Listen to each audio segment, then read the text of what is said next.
2 دن میں یہ اس کی غلط فہمی دور ہو گئی تھی کہ بس ایک بار جی بھر کر رو لے تو پھر کبھی نہیں روئے گی، وہ خود کو مضبوط اور ثابت قدم رکھے گی۔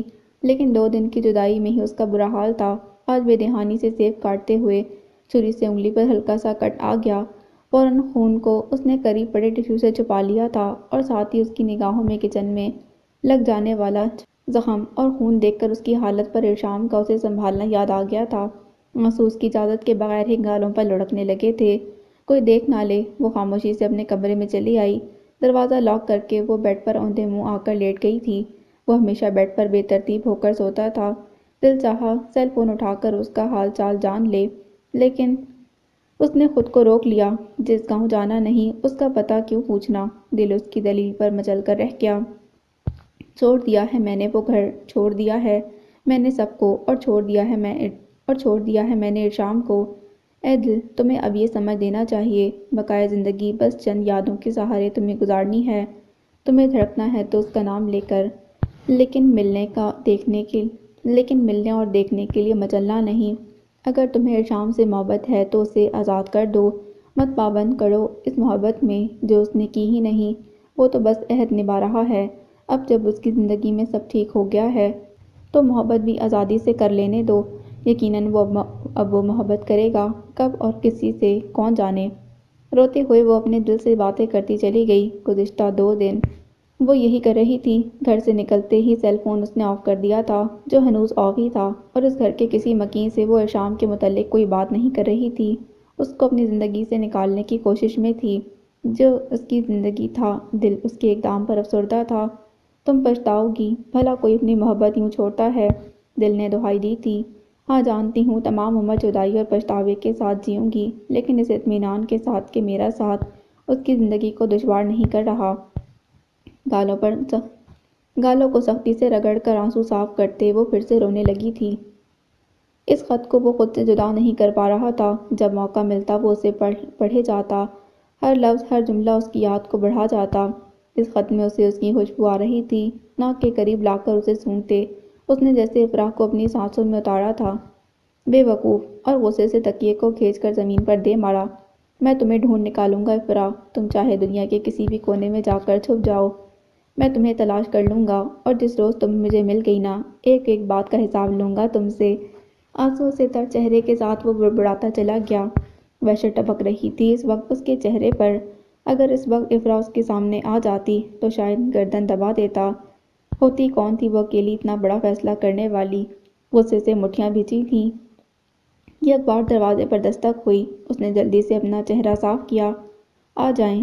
آواز میں نمی گھلی تھی۔ دیکھ لیں کیا کیا ہے آپ کی ذہین اسٹوڈنٹ نے، ایسا کیسے کر سکتی ہے وہ میرے ساتھ، وہ پاگل لڑکی۔ افسوس سے سر ہلاتے اس نے جملہ ادھورا چھوڑ دیا تھا۔ وہ خاموشی سے اس کے قریب آ کر بیٹھ گئی تھی اور نرمی سے اس کے ہاتھ پر اپنا ہاتھ رکھ کر گویا ہوئی۔ محبت پاگل ہی تو ہوتی ہے، سچی محبت کرتی ہے وہ تم سے۔ محبوب کی خوشی کی خاطر جان تک دینا آسان لگتا ہے۔ اس نے یہی کیا، خود کو تم سے جدا کر کے اس نے اپنی جان ہی تو لے لی ہے۔ ان 2 دنوں سے میں سویا نہیں، پل پل اس کی یاد مجھے پاگل کیے دے رہی ہے۔ ماما کبھی وہ مجھے وہ سامنے صوفے پر معصوم چہرے کے ساتھ سوئی نظر آتی ہے، کبھی کنکھیاں اسے مجھے آفس کے لیے تیار ہوتے دیکھتی دکھائی دیتی ہے، کبھی آواز آتی ہے، ارشام دوائی کا وقت ہو گیا ہے۔ ارشام سنبھل کر، اسے میرا بے ترتیب ہونا بالکل پسند نہیں تھا۔ یہ کمرہ اس کے آنے سے پہلے کاٹ کباڑ کی صورت میں تھا۔ اس کے آنے کے بعد ہر چیز سلیقے سے ترتیب میں آ گئی تھی۔ یہ خالی ڈیسک ٹیبل روز میرا منہ چڑھاتی ہے، جس پر روز وہ لان میں سے پھول توڑ کر اس گلدان میں سجاتی تھی۔ اس کی سہمی ہرنی جیسی آنکھیں جو مجھ جیسے غصے سے بھرے انسان کو یکدم پرسکون کر دیتی تھیں۔ کہاں کھوجوں اور بتاؤں اسے کہ وہ جس محبت کے نام پر مجھے جدائی کا غم دے گئی، وہ محبت تو میں بھی کرتا ہوں اس سے۔ اس نے خط میں لکھا ہے کہ یہ رشتہ مجبوری میں بندھا تھا، محبت سے نہیں۔ وہ میری زندگی سے جا رہی ہے تاکہ میں آزادی سے کسی سے محبت کر سکوں۔ اس پاگل کو بتائے کوئی کہ محبت سے آشنا تو اس نے کیا مجھے، اس کے سوا کسی اور سے محبت کیسے کر سکتا ہوں؟ ماما خط میں لکھتی ہے کہ اسے لگتا ہے اس کی وجہ سے میں ہمیشہ محبت سے بھاگتا رہوں گا، اور اس کا میری زندگی میں ہونا تکلیف کا سبب ہے۔ کیسے کہہ سکتی ہے وہ یہ سب؟ خود ہی الزام لگائے اور خود ہی فیصلہ کر ڈالا۔ ایک بار جو مجھے مل جائے میں اسے جان سے مار ڈالوں گا۔ آخری جملہ ضبط توڑتے ماں کی گود میں منہ چھپا کر کہا تھا اور رونے لگا۔ نیاب کی آنکھیں بھی نم ہو گئی تھیں، لیکن لبوں پر تفکر بھری مسکراہٹ آن ٹھہری۔ اس کے بیٹے کو بالآخر محبت ہو گئی تھی۔ افرا اس کے بیٹے کی زندگی خزاں رسیدہ زندگی میں بہار کی مانند تھی۔ یہ ارشام نے جان لیا تھا اور مان بھی لیا تھا۔ آج سے 4 دن قبل افرا اور ارشام کی زندگی سے ہمیشہ ہمیشہ کے لیے اس گھر کو خاموشی سے چھوڑ کر نکل گئی تھی۔ ارشام اب کافی بہتر ہو گیا تھا۔ بہت تیزی سے وہ روبہ صحت ہو رہا تھا۔ اب تو خود اٹھ کر چل پھر سکتا تھا۔ بازو کا زخم بھی بھرتا چلا گیا تھا۔ افرا جہاں اس کے صحت مند ہونے پر خوش تھی، دل وہیں ایک فیصلے پر روز بروز سکڑتا جا رہا تھا۔ اس روز وہ ہمیشہ کی طرح پچھلے لان میں آ کر اپنی کلاس فیلو سے فون پر بات کرنے لگی تھی، جس کی آنٹی وومن ہاسٹل چلاتی تھیں۔ وہ جو اپنی کلاس فیلو کو ہاسٹل کے متعلق معلومات لے کر اور وہاں شفٹ ہونے کا بتا کر فون بند کر کے پلٹی تو یکدم اپنی جگہ تھم کر رہ گئی۔ اس کے وہم و گمان میں بھی نہیں تھا کہ کوئی اس کی باتیں سن رہا ہوگا۔ وہ یکسر بے خبر رہی تھی۔ ان کی موجودگی سے ان کے چہرے کو سوالیہ نشان بنا دیکھ کر اس کی نظریں خود بخود جھکتی چلی گئیں۔ کیوں کر رہی ہو ایسا؟ وہ شوق میں بولی۔ کیونکہ میں ان کی زندگی میں زبردستی شامل کی گئی ہوں۔ محبت تو مجھے ہوئی ہے ان سے، ہونی ہی تھی سو ہو گئی، لیکن انہیں تو نہیں ہوئی۔ اب جب کہ ان کی زندگی میں سب ٹھیک ہو گیا ہے، محبت کرنے کا اختیار چھین لوں ان سے۔ میں نے اپنے بابا سے بار بار معافی مانگی، یہ ان کی آخری خواہش تھی، لیکن ایک مرے ہوئے انسان کے پیچھے میں جیتے جاگتے انسان سے اس کی زندگی کا یہ خوبصورت احساس چھین لوں، میں یہ نہیں کر سکتی۔ میں تمام عمر اس گرڈ کے ساتھ نہیں رہ سکتی۔ اتنے دنوں سے اپنے خیالات سے لڑتے افرا آخرکار ان کے آگے پھٹ پڑی تھی۔ بیوی ہو تم اس کی، تم سے محبت نہیں کرے گا تو کس سے کرے گا؟ وہ اس کے قریب آ کر نرمی سے بولی۔ ہاں بیوی ہوں میں ان کی، ایسی بیوی جس سے اس کا شوہر پہلی رات باہر لاؤنج میں بھول آیا، ایسی بیوی جس سے ان کا یہ رشتہ ہی نہیں، ایک ایسی بیوی جس سے اس کا شوہر آج تک اظہار محبت نہ کر سکا۔ اب جب کہ وہ جان چکے ہیں کہ عورت بے وفا نہیں ہوتی، ہمارے دیکھنے کے غلط انداز کی وجہ سے ہمیں تصویر بدصورت نظر آتی ہے، حقیقت تو کچھ اور ہوتی ہے۔ آپ ان کی زندگی میں واپس آ چکی ہیں، سب کچھ ٹھیک ہو گیا ہے، لیکن وہ آج بھی مجھ سے کتراتے ہیں۔ شاید ان کا دل مجھے بیوی کے روپ میں مکمل طور پر قبول نہیں کر پایا، اور میں جانتی ہوں ارشام میں جہاں اور بھی بہت سی خوبیاں ہیں، وہاں ان کا منافق نہ ہونا سب سے بڑی خوبی ہے، کیونکہ ان کا دل اس پر راضی ہے۔ ایسا شخص جس کی دسترس میں آپ مکمل طور پر ہو اور وہ پھر بھی آپ کو دھوکہ نہ دے تو پھر ایسے شخص کو مزید آزمائش میں کیوں ڈالوں؟ میں ان سے محبت کرتی ہوں، اس رشتے کو نبھانے کا فیصلہ میرا تھا اور اب جدا ہونے کا فیصلہ بھی میرا ہے۔ کیا کرو گی؟ اسے جدا ہو کر اکیلے ساری زندگی کاٹ لو گی، اور جب یونیورسٹی کھلے گی تو وہ تمہیں وہاں سے ڈھونڈ لے گا؟ نیاب نے اپنے لہجے میں نرمی برقرار رکھتے ہوئے پوچھا۔ یونیورسٹی میں جاؤں گی ہی نہیں، پرائیویٹ ماسٹر کر لوں گی، اور کوئی بھی چھوٹی موٹی نوکری تو مل ہی جائے گی۔ آپ کی طرح ان کی محبت کو خود میں سموئے سیلف لیڈی بن کر زندگی گزار دوں گی۔ بابا کے بقایا جات اور اس کے علاوہ بھی اچھی خاصی رقم موجود ہے میرے اکاؤنٹ میں، اور میں یہ بھی اچھی طرح سے جانتی ہوں وہ مجھے کبھی نہ کبھی ڈھونڈ لیں گے، لیکن میں اپنے فیصلے پر قائم ہوں، نہ اب مانوں گی نہ تب۔ پلیز ماما، مجھے منع مت کیجیے گا، میں یہ رشتہ اب گرل کے ساتھ نہیں نبھاؤں گی، میں آپ کے بیٹے کو مکمل خوشی نہیں دے سکوں گی، پلیز۔ آخر میں ہاتھ جوڑتے وہ سسکتی ہوئی بولی۔ میں تمہیں فورس نہیں کروں گی، لیکن تمہاری ساس ہونے سے پہلے تمہاری استاد بھی ہوں، اس ناطے میں تمہاری ہیلپ کرنا چاہتی ہوں۔ تم فیصلہ کر چکی ہو، میں نے مان لیا ہے، تو وقت کے ساتھ ساتھ وہ بھی مان لے گا۔ ایک سوال، کیا تمہیں اسے پھر سے بے اعتبار کرنا سکھا رہی ہو عورت پر؟ نہیں، میں ایک لیٹر لکھ کر جاؤں گی، اور آپ سے ملنے کے بعد مجھے یقین ہے کہ وہ مجھے کبھی بے وفا نہیں سمجھیں گے۔ ان کا نام مرتے دم تک میرے نام کے ساتھ جڑا ہے، میں انہیں خط میں سب کچھ بتا کر جاؤں گی۔ ٹھیک ہے، تو پھر میری بات دھیان سے سنو، میں کسی کو نہیں بتاؤں گی کہ تم کہاں گئی ہو، یہ میرا تم سے وعدہ ہے، لیکن بدلے میں تمہیں وہیں جانا ہوگا جہاں میں بھیجوں گی۔ میں کوئی خطرہ مول نہیں لے سکتی، تمہیں کسی حادثے کے حوالے نہیں کر سکتی، ورنہ میں تمہاری مجرم بن جاؤں گی، لہٰذا اب جو میں کہوں گی وہی تم کرو گی۔ ایک وعدہ میں نے تم سے کیا ہے، ایک وعدہ تم کرو۔ افرا کے آنسو صاف کرتے نیاب مضبوط لہجے میں بولی، اور افرا نے سر جھکا کر رضامندی ظاہر کر دی۔ اس کے بعد وہ اسے بتاتی چلی گئیں۔ اگلے چند روز گزر جانے کے بعد جب ایک روز نایاب نے اسے گرین سگنل دے دیا تو افرا نے ایک خط لکھا اور خاموشی سے بیڈ کی سائڈ ٹیبل پر نمایاں کر کے رکھ دیا۔ اس وقت ارشام باسط صاحب کے کمرے میں بیٹھا اپنے والدین کے ساتھ چائے پی رہا تھا۔ یہ مناسب وقت تھا۔ صبح ہی وہ ارشام سے کچھ ضروری چیزیں خریدنے کی اجازت لے چکی تھی، ڈرائیور اور گاڑی کے ساتھ جانے کی اجازت دے دی تھی۔ اس نے افرا کو یقین تھا کہ وہ ایسا ہی کرے گا، تو اس گھر سے رخصتی کا وقت آن پہنچا تھا۔ دل نے لپٹ جانا چاہا اس کے اٹھتے قدموں سے۔ اس قدر تیز دھڑکن تھی کہ اگر کوئی اس کے قریب کھڑا ہوتا تو سن لیتا، لیکن اس نے بڑھتے قدم روکے نہیں تھے اور وہ اس گھر سے نکلتی چلی گئی، ان سب سے ملے بغیر جن سے وہ محبت کرنے لگی تھی، احترام کرتی تھی۔ وہ شاپ میں ایک شاپنگ بیگ کے ساتھ داخل ہوئی تھی اور کچھ ہی دیر میں برقعے میں مکمل طور پر خود کو چھپائے وہ گارڈ کے سامنے سے گزر کر ایک اور گاڑی میں بیٹھ کر کسی انجان منزل کی جانب رواں دواں ہو گئی تھی۔ زندگی اب جدائی میں تڑپتے گزرنے لگی تھی، اس کا اسے علم تھا، لیکن یہ جدائی اتنی تکلیف دہ اور جان لیوا ہوتی ہے اس کا ادراک اسے بخوبی 4 دنوں میں ہی ہو گیا تھا۔ ارشام جب کمرے میں آیا اور خط دیکھ کر پڑھا تو غصے سے اس نے ہر چیز بکھیر کر رکھ دی تھی۔ اتنی بڑی بے وقوفی کی وہ اسے ہرگز امید نہ رکھتا تھا۔ جب غصہ کم ہوا تو اسے کچھ سوچنے سمجھنے کے قابل چھوڑا۔ اس نے ناصر کو فون کر کے اصل صورتحال سے آگاہی دے کر چند ضروری ہدایات پر فوراً عمل کرنے کو کہا۔ یہ بات ان دونوں کے درمیان رہے گی کہ یہ وہ ناصر پر واضح کر چکا تھا۔ خبر سن کر ناصر بھی پریشان ہو اٹھا تھا۔ چند ہی لمحوں میں پورا گھر افرا کے گھر چھوڑنے کی خبر پر بے حد شوق میں تھا۔ نائلہ تو رونے لگی تھی، باقی سب بھی بے حد پریشان ہو گئے تھے۔ نور اپنی کیفیت پر خود حیران ہو کر رہ گئی تھی۔ وہ جو افرا کو گھر بدر کر دینا چاہتی تھی اور اس کے لیے الٹی سیدھی حرکتیں کرتی رہتی تھی، آج اس کے گھر چھوڑ جانے پر اسے رتی بھر بھی خوشی حاصل نہ ہوئی تھی۔ وہ جانتا تھا کہ وہ نانی نسیم کے ہاں نہیں جائے گی، لیکن ناصر نے اس کی ہدایت پر سادہ کپڑوں میں چند آدمی اس محلے میں چھوڑ دیے تھے۔ دلاور تو پہلے ہی جیل کی سلاخوں کے پیچھے تھا، اس کے باوجود وہ شک کے دائرے سے باہر نہیں تھا۔ گارڈ نے بتایا کہ وہ کافی دیر سے باہر انتظار کر رہے تھے اور پھر شام ارشام کے فون آنے پر واپس آ گئے تھے۔ افرا بھی دکان سے باہر نہیں آئی تھی۔ ارشام کے بارہا پوچھنے پر ایک گارڈ نے بتایا کہ افرا کے شاپ میں جانے کے بعد کوئی خاتون برقعے میں ملبوس ایک گاڑی میں بیٹھ کر چلی گئی تھی اور ارشام سمجھ گیا تھا کہ وہ افرا ہی تھی جو اندر سے برقع پہن کر نکل گئی تھی۔ باسط میں وعدہ کر چکی ہوں اور میں وعدہ نہیں توڑوں گی۔ جو کچھ افرا اور ارشام نے کچھ دن الگ ہو کر اس رشتے کے متعلق سوچیں اور پھر پورے دل کی خواہش سے تمام عمر اس خوبصورت رشتے کو نبھائیں۔ افسردہ سی وہ باسط صاحب کے قریب بیٹھی بولی تھی، اور اب مجھے ڈر لگ رہا ہے ارشام کی افرا سے محبت دیکھ کر۔ وہ جو مجھ سے کہہ رہا تھا کہ شاید تمام عمر وہ محبت نہ کر پائے، کھوکھلا ہو چکا ہے۔ اس کا دل بنجر صحرا کی مانند اب پاگلوں کی طرح اسے ڈھونڈتا پھر رہا ہے۔ ان دونوں کے لیے یہ ضروری تھا۔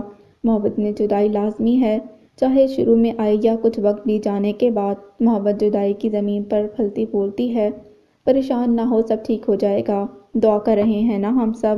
وہ دونوں نادان اپنی نادانی سے نکل آئے۔ باسط صاحب نے انہیں تسلی دی تھی۔ نایاب نے باسط سے ہر ایک بات کہہ دی تھی، کچھ نہیں چھپایا تھا۔ ان کی باتیں سن کر وہ بھی اسی نتیجے پر پہنچے تھے کہ وہ دونوں ایک دوسرے کی اور اپنی غلط فہمی تنہائی میں بیٹھ کر دور کریں۔ ناصر کی ہر طرف سے منفی جواب ملنے پر وہ گمسم سا اپنے کمرے میں تنہا بیٹھا تھا۔ اچانک اس کی چھٹی حس نے چونکایا تھا اور اس خیال کی تصدیق کے لیے اسے ناصر کے ساتھ سمیر کی مدد بھی چاہیے تھی۔ تبھی اس نے فوراً سمیر کو کال کر کے اپنے کمرے میں بلایا اور اس کے آنے پر جو کچھ وہ سمیر کو سمجھاتا چلا گیا۔ سمیر کی آنکھیں حیرت اور جوش سے چمک اٹھی تھیں۔ ارشام نے اسے ایک شاپنگ بیگ دیا جسے لے کر وہ فوراً گھر سے نکل گیا، ایک خاص مشن پر۔ سمیر اس وقت نواب سلیمان کے محل نما گھر کے باہر موجود تھا اور گارڈ کے پاس چلا آیا۔ گارڈ اسے بخوبی پہچانتا تھا، وہ ایک دو بار نایاب بی بی کے سامان شفٹ کرنے کے دوران آ چکا تھا۔ السلام علیکم لالا، کیا حال ہے؟ سمیر گارڈ کے قریب آ کر پرخلوص انداز میں بولا۔ وعلیکم السلام، ٹھیک ہوں صاحب، گارڈ نے جواب دیا۔ یہ نایاب آنٹی نے فراپی کے لیے کچھ ضروری سامان بھجوایا ہے، پلیز آپ انہیں دے دیجیے گا، سمیر نے ایک شاپنگ بیگ گارڈ کے حوالے کرتے ہوئے کہا۔ گارڈ ایک پل کو رک گیا۔ صاحب کا تمام نوکروں کو سختی سے حکم تھا کہ اگر کوئی اجنبی افرا بی بی کے متعلق پوچھے تو جواب نفی میں دینا ہے، پر یہ تو نایاب بی بی نے سمیر کو بھجوا دیا ہے۔ دوسرے پل گارڈ نے وہ بیگ لے لیا اور سمیر جلدی سے سلام کرتے بائک کو کک لگا کر ہوا کے دوش پر سوار ہو گیا۔ کچھ ہی فاصلے پر جا کر اس نے بائک ایک جھٹکے سے روکی اور ارشام کو افرا کی نواب صاحب کی کوٹھی میں موجودگی کی تصدیق کی اطلاع دی۔ ارشام نے فوراً ناصر کو چند ہدایات فون پر دیں اور پھر سلیمان صاحب کا سیل نمبر ملایا۔ کال اٹینڈ ہونے پر اس نے بھی چند ضروری باتیں کہیں جنہیں سن کر وہ کچھ تعامل ہوئے اور پھر ارشام کے اصرار پر مان گئے۔ اس کے بعد اس نے پاپا کے کمرے کا رخ کیا۔ کسی بھی فیصلے پر پہنچنے سے پہلے وہ ایک بار ماما پاپا سے پوچھنا چاہ رہا تھا آخر انہوں نے افرا کی مدد کیوں کی اور وہ گزشتہ 4 روز سے جس تکلیف اور کرب میں مبتلا تھا اسے سب سچ سچ پہلے کیوں نہیں بتا دیا۔ نایاب نے ارشام کے سوالات کا وہی جواب دیا جو وہ اس کے آنے سے قبل باسط صاحب سے کہہ رہی تھی۔ وہ چاہتی تھی کہ وہ اپنے احساسات کو خود جانے، اپنی محبت کا خود ادراک کرے۔ یہ رشتہ ان دونوں کو کبھی یہ محسوس نہ کرائے کہ یہ اچانک مجبوری کا بندھن ہے، بلکہ یہ 2 دلوں کی آرزو کا بندھن ہے، ایسی آرزو جس میں جدائی کا دور دور تک نشان نہ تھا۔ افرا کو لینے جا رہے ہو؟ ارشام اٹھ کر جانے لگا کہ نایاب نے بے تابی سے پوچھا۔ وہ خود گئی ہے تو خود ہی آئے گی، میں کسی اور ضروری کام سے جا رہا ہوں، ڈرائیور کے ساتھ فکر نہ کریں۔ ارشام نے پلٹ کر سنجیدگی سے جواب دیا اور نایاب کے کچھ کہنے سے قبل ہی کمرے سے نکل گیا۔ ٹھہرو نایاب، اب یہ فیصلہ انہیں کرنے دو، ہم دعا کر سکتے ہیں تو وہ کریں گے۔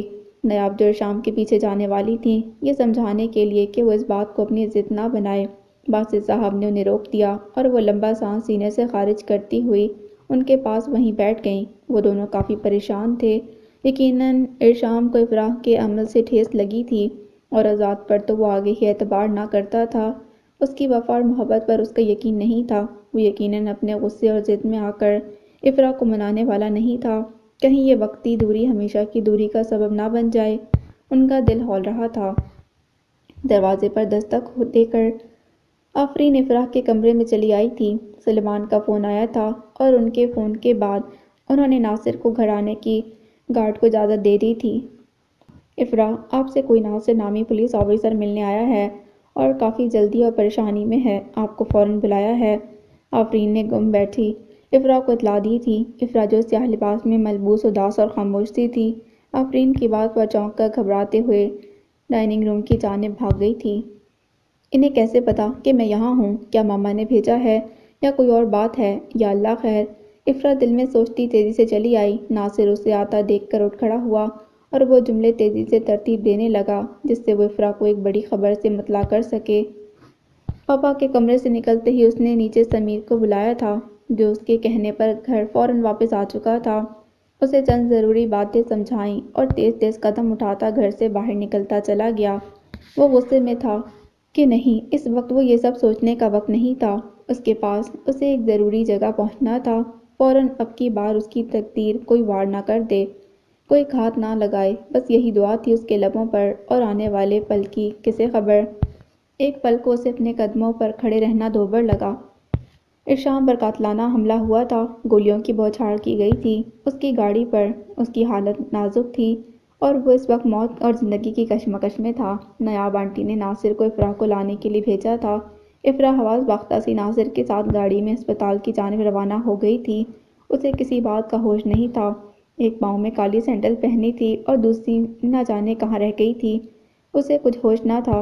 گاڑی وکٹوریہ ہسپتال کے باہر رکی تھی اور وہ ناصر کی ہمراہی میں دیوانوں کی طرح اس کمرے تک پہنچی تھی جہاں ارشام ایڈمٹ تھا، اور یہ کمرہ وہ کمرہ تھا جہاں اس کے بابا ایڈمٹ ہوئے تھے۔ افرا کا دل بیٹھ گیا تھا۔ آنسوؤں سے تر چہرہ اور کانپتے ہاتھوں کے ساتھ اس نے دروازہ دھکیلا تھا۔ اس کا رنگ زرد ہو رہا تھا، سانس لینے میں بھی دشواری ہو رہی تھی۔ جیسے ناصر کو اس کی حالت پر ترس آیا تھا۔ وہ باہر ہی رہا تھا۔ افرا کمرے کے اندر داخل ہوئی، نہ جانے سوکھے لبوں کے ساتھ اور خشک ہوتے گلے اور زبان کے ساتھ وہ کتنی التجائیں اور دعائیں کر چکی تھی اپنے رب سے۔ کمرے میں داخل ہوتے ہی اس کی سانسیں اوپر کی اوپر اور نیچے کی نیچے رہ گئیں۔ جان کنی کی حالت تھی اس کی، بس بے ہوش ہی ہوئے کے قریب تھی۔ سر چکرا کر رہ گیا۔ اس کے دل نے دھڑکنے سے انکار کر دیا تھا جیسے، اور وہ جو اسے بیڈ پر شدید زخمی حالت میں ڈرس میں جکڑا دیکھ کر بے حال تصور کر کے خود تکلیف میں مبتلا کمرے میں داخل ہوئی، لیکن آگے کا منظر دیکھ کر اسے ایک پل کو کچھ سمجھ میں نہ آیا۔ وہ بالکل صحیح حالت میں سفید لٹھے کی قمیص شلوار میں اس کے سامنے بازو سینے پر باندھے کھڑا تھا، گھنی لمبی مونچھوں کو تاؤ دیتے اور گھنے سلکی بالوں کو سلیقے سے جمائے وہ بالکل چاق و چوبند کھڑا تھا۔ آج سے چند دن قبل وہ اسے جس حالت میں چھوڑ کر گئی تھی وہ اس سے بڑھ کر صحت مند نظر آ رہا تھا۔ تو ناصر بھائی نے جھوٹ بولا تھا، مذاق کیا ہے آپ نے میرے ساتھ، یہ مذاق تھا کرنے والا۔ افرا کو شدید غصہ آیا تھا صورتحال سمجھ کر، اور وہ خود کو سنبھالتی آگے بڑھی، ارشام کے سینے پر مکوں کی برسات کر دی۔ اسے شدید تاؤ آ گیا تھا ارشام کی حالت پر۔ اگر اس کا ہارٹ فیل ہو جاتا، اوپر سے ڈرامے میں اصل رنگ بھرنے کے لیے اسے ہسپتال بھی بلایا، وہ بھی اس کمرے میں جہاں بابا کی ڈیتھ ہوئی تھی۔ کتنی اذیت سے گزری تھی وہ کمرے میں داخل ہونے سے قبل، روتے ہوئے وہ بس اسے مارے چلی جا رہی تھی۔ بس ریلیکس ہو جاؤ، وہ جو تم نے گزشتہ 4 دنوں میں میرے ساتھ مذاق کیا ہے اس کا کیا؟ جب وہ نڈال ہو کر چکرا کر گرنے کے قریب تھی، ارشام نے جلدی سے اس کی بند مٹھیوں والی کلائیوں کو تھام کر نرمی سے کہا، انتقام لے رہے ہیں مجھ سے؟ افرا نے آنسوؤں سے لبریز آنکھیں اٹھا کر دیکھتے ہوئے پوچھا۔ شدت کرب سے اس کے لب اب بھی کپا رہے تھے۔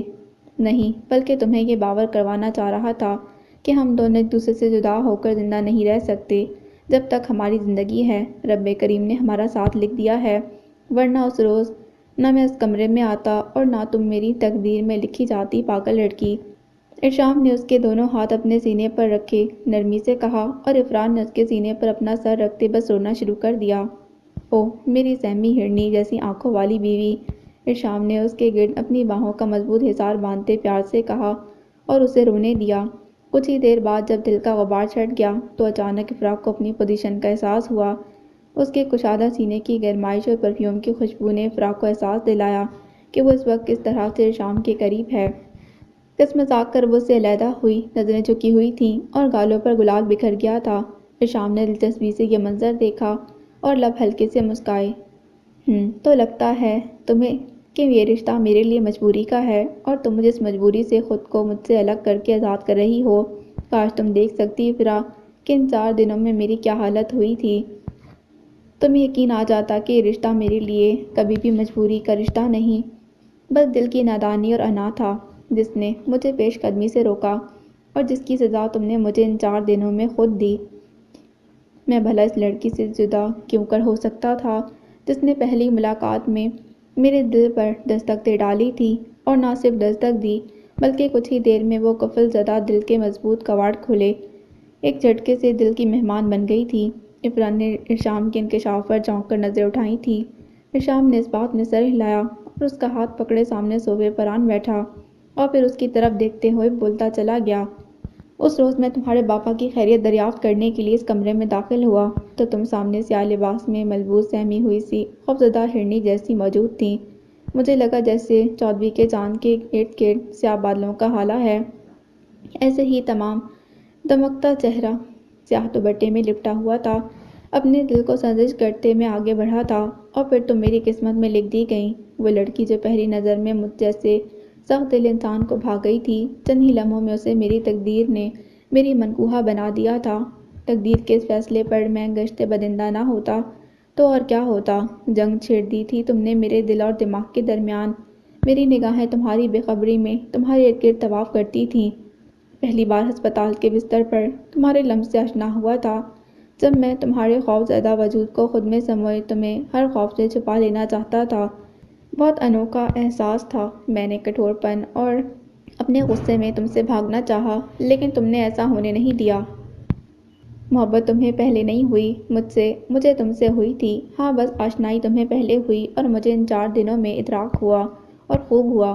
افرا آنکھیں کھولے ارشام کو سنے جا رہی تھی، اسے لگ رہا تھا کہ وہ کوئی خواب دیکھ رہی ہو۔ ارشام اور محبت کا اعتراف، یا اللہ یہ سورج آج کدھر سے نکل آیا ہے؟ میں بس تم سے گریزاں تھا، مجھے اس آفاقی جذبے نے بے بس کر ڈالا، اور اس بے بسی کو میں نے اپنے گریز میں چھپا رکھا تھا، اور بس اپنے دل کو بار بار عورت کی بے وفا فطرت کا سبق سناتا رہتا جو میں نے بچپن سے سننا شروع کیا تھا، لیکن دل تمہیں اس عورت کی کیٹیگری میں لانے کو تیار نہ ہوتا۔ اس روز جب میں نے تمہاری بنائی موکا کافی نہیں پی تو تمہارا اترا چہرہ مجھے اندر سے تنگ کر رہا تھا، اور پھر جب میں نے تمہاری پہلی بار بنائے کھانے کو چکھا نہیں تب بھی تمہاری اداسی مجھے اندر سے جلاہٹ کا شکار کرتی رہی۔ تمہیں میرے متعلق جو سوچنا ہے سوچو، کوئی امید نہ لگاؤ مجھ سے۔ بس ایسی ہی مونگی دلیلیں دے کر میں دل کو خاموش کرانے کی کوشش کرتا رہا۔ تم ایک باخلوص، پراعتماد اور ذہین لڑکی ہو، اس کا اندازہ مجھے چند دنوں میں ہی ہو گیا تھا جس روز تم نے اس رشتے کو نبھانے کا فیصلہ سنایا۔ میرا دل کس قدر زور زور سے دھڑک رہا تھا، کاش تم سن پاتی۔ اور پھر تم نے اعتراف محبت کیا، یوں لگا جیسے وہ پہلی بوند ہے جو میرے بنجر صحرا زدہ دل پر پڑی ہو، اور اس کے بعد تمہارا پیار، تمہارا خیال رکھنا، ہر پل میرے لیے فکر مند رہنا، اور اس سے بڑھ کر میری ذات پر اعتماد کرنا، ان سب نے جیسے میرے دل میں جل تھل کر ڈالی۔ تمہاری محبت برسات کی صورت میں میرے دل پر برسی اور میرے وجود کو سیراب کر گئی۔ اس جل تھل نے سوکھے ریت اڑاتے دل کو نخلستان میں بدل دیا۔ اور پھر ماما میری زندگی میں لوٹ آئیں، لیکن میرا یقین کرو، ماما کی سچائی چاہے میں تمام عمر جان نہ پاتا، مگر تم پر اعتبار میرا دل کر چکا تھا۔ تمہاری محبت کا اظہار میرے پتھر دل پر بوند کی طرح ٹپکا تھا، اور پھر بار بار ٹپکتے قطرے نے اس پتھر میں سوراخ کر ڈالا تھا۔ میں نے تمہیں اپنانے کا فیصلہ بہت پہلے کر لیا، بس اقرار کرنا باقی تھا، اور میں اس انتظار میں تھا، مکمل طور پر صحت مند ہو کر تمہارے شایان شان اظہار محبت کرنے کا سوچ رہا تھا۔ تمہاری محبت کے وہ چھوٹے چھوٹے اظہار، تمہاری ڈانٹ، تمہارا پیار اور میرے درد کو اس رات بانٹنے کا انداز، مسیحا بن گئی تھی تم میری زندگی سے ہر دکھ چھین لیا تھا تم نے، میرے لاشعور کے ڈر، خوف، کرب، سبھی کچھ۔ بااعتبار اور ذہین لڑکی ہو، میرے سہارے کے بغیر زندگی گزار لوگی، لیکن میں اپنے مسیحا کے بغیر کیسے جی سکتا ہوں یار۔ تم میری فیری ہو، ایک ایسی پری ہو جس نے محبت کی جادو کی چھڑی گھمائی اور میری زندگی میں خوشیاں بھر دیں۔ اللہ تعالیٰ کسی کو بھی تمام عمر دکھ اور تکلیف میں مبتلا نہیں رکھتا، اسے خوشی کا موقع ضرور عطا کرتا ہے، اور جس نے سچی لگن اور خالص نیت سے وہ موقع تھام لیا، اس کی تقدیر بدل جاتی ہے۔ میں تو بس مکمل طور پر ٹھیک ہونے کے انتظار میں تھا، بستر پر پڑا نہ جانے کیا کیا پروگرام نہیں بنا رہا تھا، جان بوجھ کر تم سے غصہ ہوتا تھا تاکہ جس روز اپنی محبت کا اظہار کروں تمہاری حیرت گم ہو جائے، اور تم نے میرے حواس گم کر دیے ان 4 دنوں میں۔ وہ تو شکر ہے ماما نے تمہیں انتہائی قدم اٹھانے سے باز رکھا، اگر تمہیں کچھ ہو جاتا تو میں نے اس دنیا کو آگ لگا دینی تھی، خود بھی جل جانا تھا اور سب کو جلا دینا تھا۔ ویسے ماما پاپا نے مجھے تمہارے متعلق کچھ نہیں بتایا، یہ میرا دل ہے جس نے تمہیں کھوج لیا ہے۔ وہ تو بیچارے اب بھی گھر میں پریشان ہیں کہ ان کا ضدی غصیلا بیٹا ان کی لاڈلی بہو کو لاتا بھی ہے کہ نہیں۔ ماما نے تمہارا راز فاش نہیں کیا، دلوں کی امانت سنبھالنا جانتی ہیں وہ، بدگمان مت ہونا ان سے۔ تم سے اظہار محبت میں تب بھی کرتا اگر مجھے ماما کے ملنے کے بعد عورت کی وفا پر اعتبار آتا یا نہ آتا، میں تم پر اعتبار کر چکا تھا، عورت کی پاکیزہ محبت پر۔ یہ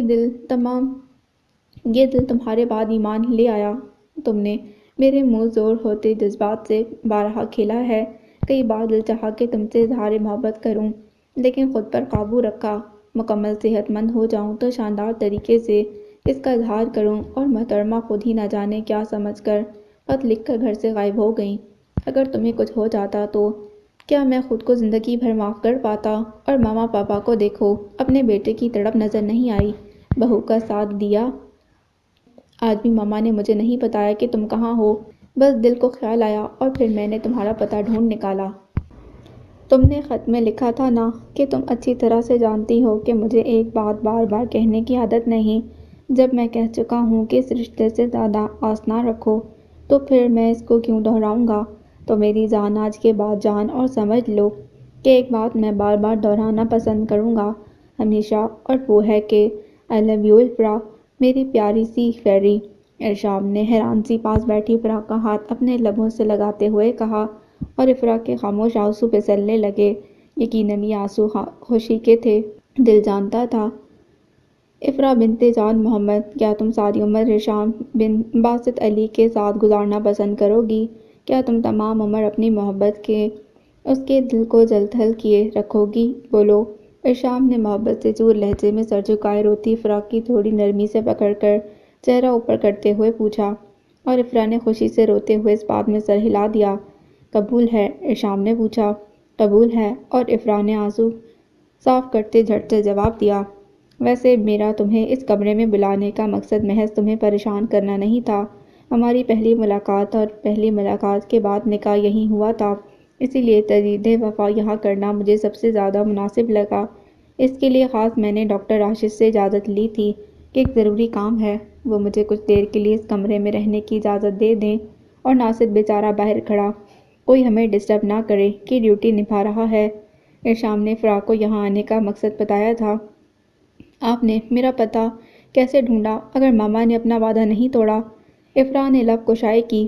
ارشام نے سمیر اور ناصر اور پھر نواب سلیمان کے ساتھ بنائے جانے والے پلان کے متعلق بتایا، اور افرا ASP ارشام کی ذہانت کی معترف ہو گئی۔ اسے یقین ہو گیا کہ وہ دنیا کے کسی بھی کونے میں ہو، اس کی محبت اسے کھوج نکالے گی۔ اس وقت ارشام کے سیل پر سمیر کی کال آنے لگی تھی۔ ارشام نے فوراً کال اٹینڈ کی۔ ارشام بھائی، سب انتظامات ہو چکے ہیں، بس آپ کا بلکہ آپ دونوں کا انتظار ہے، سمیر نے فون کی دوسری جانب سے چہکتے ہوئے کہا۔ ہم آ رہے ہیں، ارشام نے مسکراتے ہوئے کہا اور فون بند کر کے اٹھ کھڑا ہوا۔ چلو گھر چلیں، ارشام نے افرا کی جانب ہاتھ بڑھایا، جسے افرا نے مسکراتے ہوئے تھام لیا اور ارشام کی سنگت میں چل پڑی۔ کسی نے یوں ہسپتال کے کمرے میں اظہار محبت نہیں کیا ہوگا جیسے ارشام نے کیا، وہ بس مسکراتے ہوئے سوچ کر رہ گئی تھی۔ ارے تمہاری جوتی کہاں ہے؟ اچانک ارشام کی نظر کمرے سے نکلتے افرا کے پاؤں پر پڑی۔ ایک گورا نرم گداز پاؤں کالی سینڈل میں قید تھا اور ایک آزاد۔ ناصر بھائی نے مجھے جس طرح آپ کی حالت کا بتایا، شکر کریں صحیح سلامت یہاں تک پہنچ گئی ہوں۔ جوتے کی کسے ہوش مجھے تو اپنی نہیں تھی۔ پاؤں کی جانب دیکھتے افرا بولی، ارے ارشام یہ کیا کر رہے ہیں، پلیز نیچے اتاریں۔ ارشام نے فوراً اسے باہوں میں اٹھا لیا تھا۔ افرا ہڑبڑا کر رہ گئی، ارشام پلیز، میں ہرگز ایسے باہر نہیں جاؤں گی۔ افرا بس رو دینے کو تھی۔ تو کیا گاڑی تک یوں ننگے پیر جاؤ گی؟ ہرگز نہیں، ارشام بھی ڈٹ گیا۔ اچھا آپ ناصر بھائی سے کہیں گاڑی میں شاید میری جوتی پڑی ہے، دیکھ کر لے آئے پلیز۔ بلش ہوتی افرا ارشام کی باہوں میں کسمساتے ہوئے بولی، پلیز ارشام نیچے اتار دے۔ افرا نے معصوم صورت بناتے التجا کی، اب اس انداز میں کہو گی تو ارشام اپنی جان بھی دے دیں۔ ارشام نے اسے مڑ کر صوفے پر جھک کر بٹھاتے ہوئے کہا اور ساتھ ہی ناصر کو فون کر کے افرا کی جوتی گاڑی میں سے دیکھ کر لانے کو کہا۔ افرا کی دعائیں رنگ لے آئیں، جوتی واقعی مل گئی اور کچھ ہی دیر میں وہ دونوں فرنٹیئر نسان میں گھر کی جانب رواں دواں تھے۔ حسب حال وہ تیز ڈرائیونگ کر رہا تھا، بس فرق اتنا تھا کہ پہلے دن ارشام کے چہرے پر سختی اور غصہ نمایاں تھا، وہ اسے دیکھ بھی نہیں رہا تھا، اور آج کا ارشام پورے کا پورا محبت میں ڈوبا ہوا بابر اس کے چہرے کا مسکراتی نظروں سے طواف کر رہا تھا۔ ارشام دھیان سے سامنے دیکھ کر گاڑی چلائے۔ افرا بابر ارشام کی توجہ ڈرائیونگ پر کروا رہی تھی۔ گھر والے سب کیسے ہیں؟ میرے جانے کا سن کر کیا رد عمل تھا؟ افرا نے پوچھا۔ وہ سب تم سے بہت ناراض ہیں، پاپا بہت ہرٹ ہوئے ہیں تم سے، اور ماما سے بھی ناراض ہو رہے تھے۔ ان سب کے غصے کے اظہار کے لیے تیار ہو کر جاؤ، ارشام نے جواب دیا، اور باقی سارے راستے وہ گھر والوں کی ناراضگی سے اسے ڈراتا ہوا آیا۔ اسی لیے جب گاڑی گھر کے اندر پورچ میں رکی تو افرا کی حالت دیکھنے والی تھی، کافی ڈری ہوئی، سمجھ نہیں آ رہا تھا سب کو کیسے فیس کرے گی اور منائے گی۔ ارشام اس کا ہاتھ پکڑے پورے استحقاق کے ساتھ اندر گھر میں داخل ہوا۔ اس کے ٹھنڈے ہاتھ کا لمس محسوس کر کے اس نے اپنی مسکراہٹ اپنی تاؤ دی گئی مونچھوں تلے دبا دی تھی۔ جو کچھ اس کے ساتھ ہونے والا تھا اس کا تصور کر کے ارشام اندر سے لطف اندوز ہو رہا تھا۔ وہ جیسے ہی اندر داخل ہوئے ان پر گلاب کی پتیوں کی برسات ہونے لگی۔ وہ دونوں اپنی جگہ پر اس سواگت پر حیران اور بے حد خوش ہوئے۔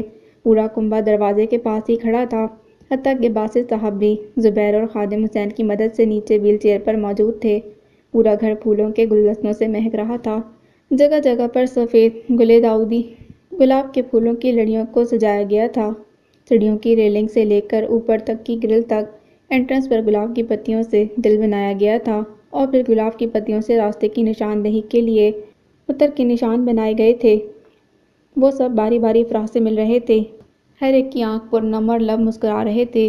افرا نے اپنے دونوں کان پکڑ کر سب کو دیکھتے معافی مانگی تھی، جس کا جواب نائلہ، نایاب، نور اور باقی سب سے پھول کی پتیاں اس پر پھینک کر دیا گیا تھا۔ چچی رخشندہ بھی ایک کرسی پر جیسے تیسے بیٹھی ہوئی تھیں، افرا کے بڑھ کر جھک کے انہیں گلے لگا لیا تھا۔ ان کی آنکھوں میں ندامت کے آنسو تھے۔ افرا کو اپنی پہلی رات کا یہاں آنا یاد آ گیا تھا، لیکن پھر اس نے خیال جھٹک دیا، آج اداس ہونے کی کوئی گنجائش نہیں تھی۔ وہ اپنے رب کی رحمت اور نعمت سے شرابور تھی۔ آج صرف شکر ادا کرنے کا دن تھا۔ سب سے مل ملا کر ارشام اس کا ہاتھ تھامے آگے سیڑھیوں کی جانب بڑھا۔ یقیناً سمیر نے اس کا کمرہ بھی بہت شاندار سجایا ہوگا۔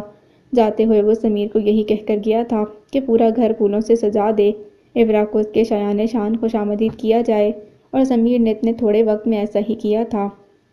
چچی رخشندہ کو نور ان کے کمرے میں چھوڑ آئی تھی۔ وہ زیادہ دیر بیٹھ نہ سکتی تھی۔ کدھر جا رہے ہیں افراح کو لے کر؟ نائلہ اور نور اچانک ارشام اور افراح کے سامنے آن کھڑی ہوئی تھی اور راستہ مزدور کرتے ہوئے پوچھا۔ اپنے کمرے میں، ارشام ان کے انداز اور سوال پر حیران ہوتے ہوئے جواب دینے لگا۔ یہ پھولوں کے تیر آپ کو اوپر جاتے ہوئے نظر آ رہے ہیں بھائی؟ نائلہ نے نیچے فرش پر بنے تیروں کی جانب اشارہ کرتے پوچھا، جو کہ کمرے کی طرف جا رہے تھے۔ ارشام نے نشان دیکھتے ناسمجھی سے دونوں کو دیکھا۔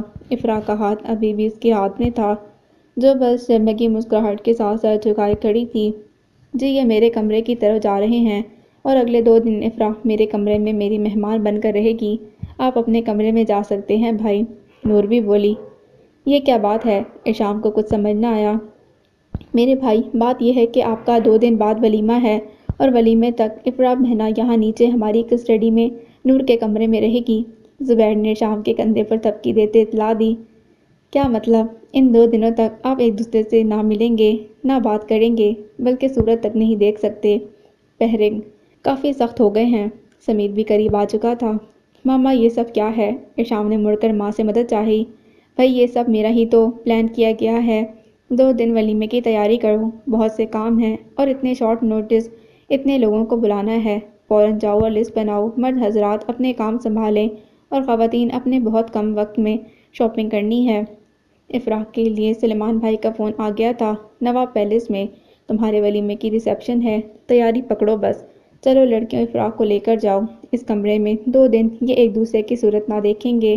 کیا خاک روح پائے گا دولہا دلہن پر ولیمے کے دن؟ نایاب بیگم نے بھی ارشام کے قریب آتے ہوئے سارا پروگرام بتا دیا تھا۔ آخر میں نور اور نائلہ سے کہا۔ نور نے جھٹ افراح کا ہاتھ پکڑا اور اپنے کمرے کی جانب چلی گئی۔ بھائی، ہاتھ تو چھوڑ دیں، 2 دن صبر کر لیں، پھر بے شک ساری عمر پکڑ کر رکھے گا۔ ہنوز ارشام کو افراح کا ہاتھ پکڑے دیکھ نور شرارتی ہوئی۔ ارشام نے جھپتے ہوئے ہاتھ چھوڑ دیا۔ نائلہ اور نور افراح کو نور کے کمرے میں لے گئی تھیں۔ پاپا، ارشام نے آخری کوشش کے طور پر باسط صاحب سے مدد مانگنی چاہیے۔ سوری ینگ مین، اوپر سے آرڈر آ رہے ہیں، میں کچھ نہیں کر سکتا۔ بلکہ ایسا کرو، ادھر لاؤنج میں آ کر بیٹھو۔ سب مل کر ولیمے کا پروگرام سیٹ کرو۔ سمیر، کاپی پینسل لے آؤ، مینیو بنانا ہے، شاپنگ ہے، اور اتنے کم نوٹس پر سب کو فون پر ہی اطلاع دینی ہے، اور بھی بہت سے کام ہیں۔ آ جاؤ شاباش سب۔ اشفاق، تم مینیو ترتیب دو۔ زبیر، لسٹ بناؤ۔ فوراً لوگوں کو بلاتے اور ساتھ ہی فون کرتے جاؤ۔ باقی خواتین، آپ شاپنگ کا شعبہ سنبھالیے۔ میرے بیٹے کا ولیمہ شاندار ہونا چاہیے، کوئی کسر نہ رہ جائے۔ پیسے کی فکر نہیں کرنی، آخر اے ایس پی ارشام کا ولیمہ ہے۔ باسط صاحب نے کندھے اچکاتے ارشام کو ہری جھنڈی دکھائی اور سب کو ہدایات جاری کرتے آخر میں ارشام کو چھیڑا۔ مت بھولیں پاپا، ایماندار اے ایس پی ہوں میں۔ ارشام نے مسکین صورت بنا کر جواب دیا۔ وہ ان کی محبتوں کو پہلی بار دل سے محسوس کر رہا تھا۔ ان کی خوشی میں خوش تھا، کیونکہ وہ اس کی خوشی کو منا رہے تھے، اور یہ سب اس پیری کے آنے سے ہوا تھا۔ ارشام نے کنکیوں سے نور کے کمرے کی جانب دیکھتے سوچا، ادھر دیکھنا بھی منع ہے بھائی۔ 2 دن میں آپ کے ساتھ سائے کی طرح لگا رہوں گا۔ مستقبل کا ایس پی سمیر۔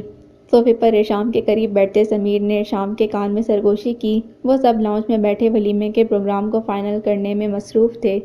آج یہ گھر ایک مکمل گھر لگ رہا تھا۔ ارشام نے سمیر کی بات پر اسے گھوڑا تو سمیر نے فوراً نایاب کی جانب مسکین صورت بنا کر ارشام کو نظروں سے دھمکی دی، اور ارشام بس ترنفی میں ہلا کر رہ گیا۔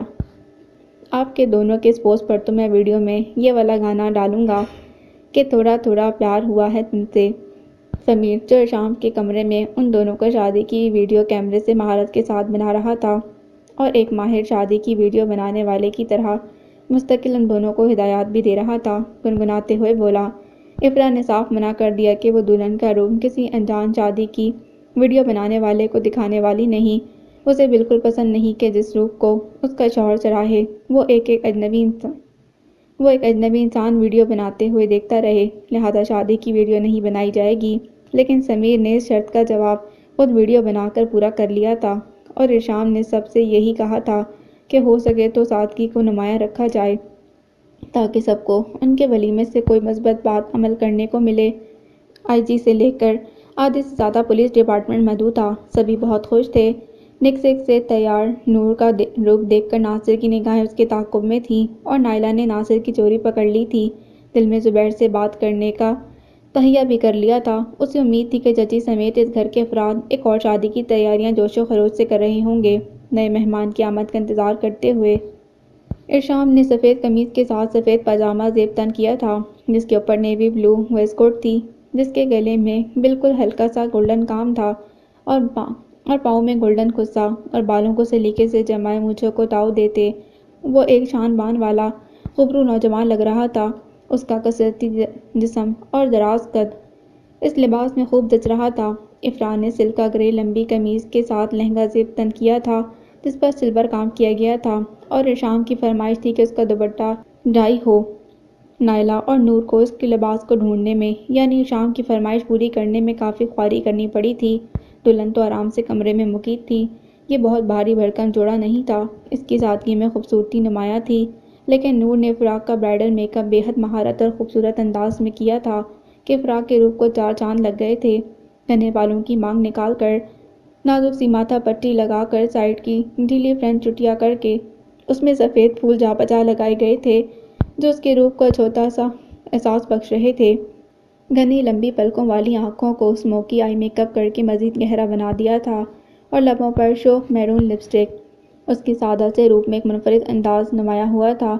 یہ سادگی اور شوخ میک اپ اس کا حسن امتزاج تھا، اس پر واقعی خوب روپ آیا تھا۔ مرد اور خواتین کا علیحدہ انتظام کیا گیا تھا، اور جب ارشام کو افرا کے پہلو میں لا کر بٹھایا گیا تو اسے نازک سے دوپٹے اور چہرے کے آگے اڑا دیا گیا، جس میں وہ اس کا دھندلا دھندلا روپ دیکھ کر بڑھتی ہوئی دل کی دھڑکن کو سن رہا تھا۔ بس اس کے مہندی لگے نازک ہاتھ جو اس کی گود میں دھرے تھے اسے اکسا رہے تھے کہ وہ انہیں تھام لے۔ صبر میرے دل صبر، یہ سب کہنے کے سوا اس کے پاس کوئی چارہ نہیں تھا۔ ولیمے کی تقریب نواب پیلس میں بڑی شاندار اور یادگار رہی تھی۔ باسط صاحب نایاب کی سنگت میں خوش اور اپنے رب کے شکر گزار اپنے بیٹے کے مسکراتے چہرے کو محبت پاش نظروں سے دیکھ رہے تھے۔ نایاب کی بھی ایسی ہی حالت تھی۔ وہ سب اپنے رب کے بے حد شکر گزار تھے جو اپنی نعمتوں سے اپنے بندوں کی روکھی سوکھی زندگی میں بارش کر کے جل تھل کر دیتا ہے۔ اور اب جب کہ انتظار کی گھڑیاں ختم ہونے کو تھیں، سمیر کا کمرے سے جانے کا کوئی ارادہ ارشام کو نظر نہیں آ رہا تھا۔ دھیرے دھیرے پیار کو بڑھانا ہے، ویڈیو بناتے ہوئے وہ شوخ انداز میں سیٹی کی دھن سے گانا بجاتے ہوئے سمیر سے ارشام نے پوچھا تھا۔ یار سمیر، تو اس کمرے سے جانے کا کیا لے گا؟ اب آئے ہیں لائن پر، سمیر نے یہ کہتے ہوئے ارشام کے کان میں اپنی ڈیمانڈ بجائی تھی۔ خدا کا خوف کرو تم لوگ، یہ پولیس والے تو خواہ مخواہ بدنام ہیں۔ یہ رسمیں کھلم کھلا رشوت ہے جو بیچارے دولہے سے زبردستی لے لی جاتی ہے۔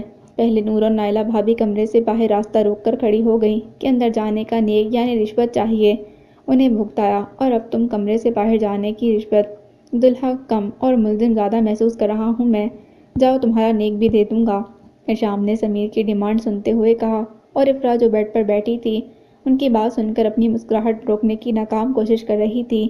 سمیر نے جب ارشام کو سامنے پڑے میز پر ایک پسٹل کو دیکھتے ہوئے پایا تو ڈرنے کی ایکٹنگ کرتے ہوئے کمرے سے 9-2-11 ہو گیا۔ مجھے سمجھ نہیں آتا کہ تم پر کون سا رنگ سب سے زیادہ جچتا ہے، ہر رنگ جو زیب تن کرتی ہو منعکس کرتی ہو، ارشام نے افرا کے قریب بیٹھتے اور اجازت طلب نظروں سے دیکھتے ہوئے اس کے ہاتھ میں ہیرے کی نازک سی انگوٹھی پہناتے ہوئے کہا، جو ماما نے خاص طور پر ارشام کو دی تھی۔